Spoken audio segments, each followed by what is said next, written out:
नमस्कार दोस्तों। पिछली बार हमने हीट और टेम्परेचर के बारे में डिस्कस किया था। आज हम बात करते हैं स्पेसिफिक हीट कैपेसिटी के बारे में। वैसे तो स्पेसिफिक हीट कैपेसिटी स्कूल में ही इंट्रोड्यूस हो जाता है, लेकिन ये टॉपिक इतना पेचीदा है कि हम इसकी विजुअलाइजेशन नहीं बना पाते कि एग्जैक्टली ये है क्या। हम न्यूमेरिकल से सॉल्व कर लेते हैं, क्वेश्चन आंसर लिख लेते हैं, लेकिन रियल लाइफ में ये चीज़ कैसे यूज होती है वो आज हम समझने की कोशिश करते हैं, ताकि जब हम न्यूमेरिकल सॉल्व करें तो चीज़ें थोड़ी सी आसान हो जाए, हम विजुअलाइजेशन से क्वेश्चन को सॉल्व कर पाए। तो स्पेसिफिक हीट कैपेसिटी जैसे कि डेफिनेशन, किताबी डेफिनेशन में लिखा गया है, कुछ इस तरह से लिखा है। उसको मैंने थोड़ा सिंप्लीफाइड फॉर्म में लिखा हुआ है, जैसे 13.5, 14.5 ऐसा कुछ तो भी मेंशन किया हुआ है। उसका सिंप्लीफाइड वर्जन सिर्फ इतना है कि जो गर्मी लगती है किसी भी वस्तु को, 1 ग्राम की वस्तु को टेम्परेचर 1 डिग्री सेल्सियस से बढ़ाने के लिए, that is specific heat capacity. जैसे फॉर एग्जाम्पल अगर मैं सिर्फ पहले हीट कैपेसिटी को बात करूं, ओनली हीट कैपेसिटी, तो हीट कैपेसिटी का मतलब क्या है कि किसी भी वस्तु का अगर मुझे टेम्परेचर बढ़ाना है 1 डिग्री सेल्सियस से, तो मुझे कितनी हीट देनी पड़ी।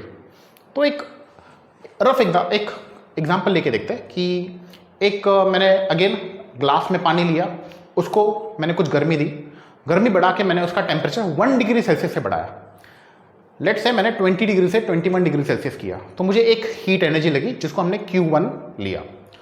अगर वही मैंने बकेट भर के पानी लिया है और बकेट भर के पानी को अगर मैं टेम्परेचर 20 से 21 डिग्री सेल्सियस लेना चाहता हूं, तो वो हीट एनर्जी ज़्यादा होगी कंपेयर टू ग्लास। अब प्रॉब्लम यह है कि दोनों तरफ मैंने पानी ही लिया है, ग्लास में भी पानी है और बकेट में भी पानी है।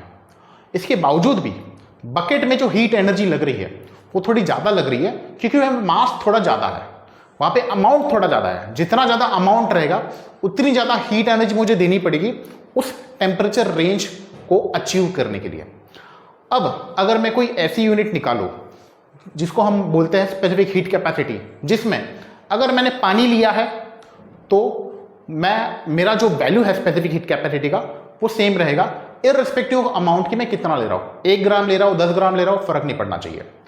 सो इन दैट केस हमने उस हीट कैपेसिटी को स्पेसिफिक नाम लगा के स्टैंडर्डाइज कर दिया है। स्टैंडर्डाइज कर दिया मतलब क्या किया है कि हम कितना भी पानी लें, बकेट भर के पानी लें या समुद्र भर के पानी लें, हम तो हमेशा 1 ग्राम का ही कंसिडर करेंगे।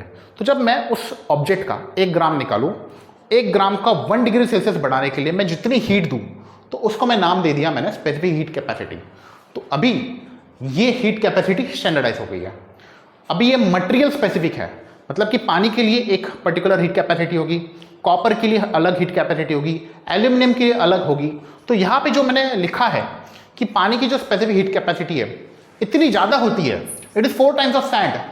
मतलब सैंड का अगर मैं स्पेसिफिक हीट कैपेसिटी निकालूं, सैंड का 1 डिग्री सेल्सियस बढ़ाने के लिए मुझे जितनी हीट लगती है वो बहुत कम लगती है, पानी से 1/4 टाइम्स ही लगेगी।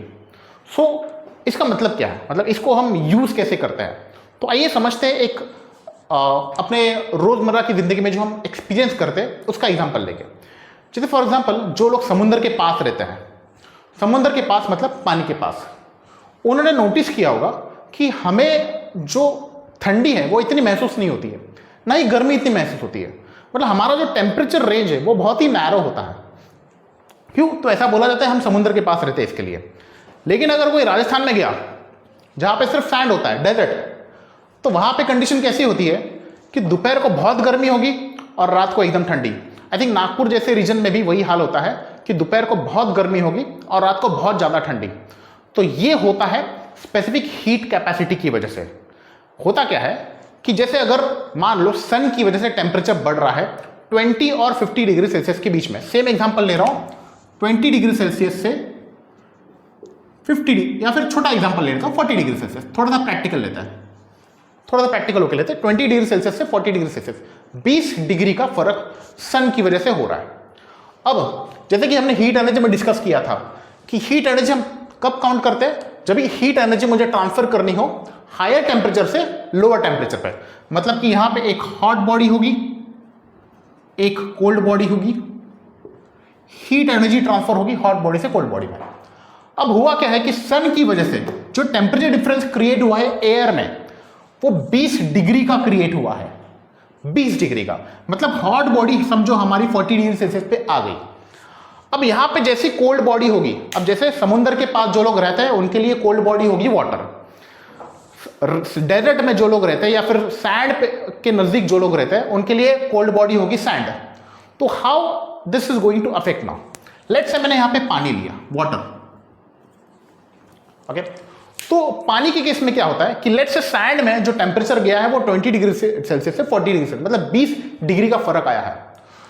तो जो लोग समुद्र के पास रहते हैं उनको जो फर्क पड़ेगा टेम्परेचर का वो सिर्फ 25 डिग्री सेल्सियस का, मतलब 5 डिग्री का फर्क पड़ेगा।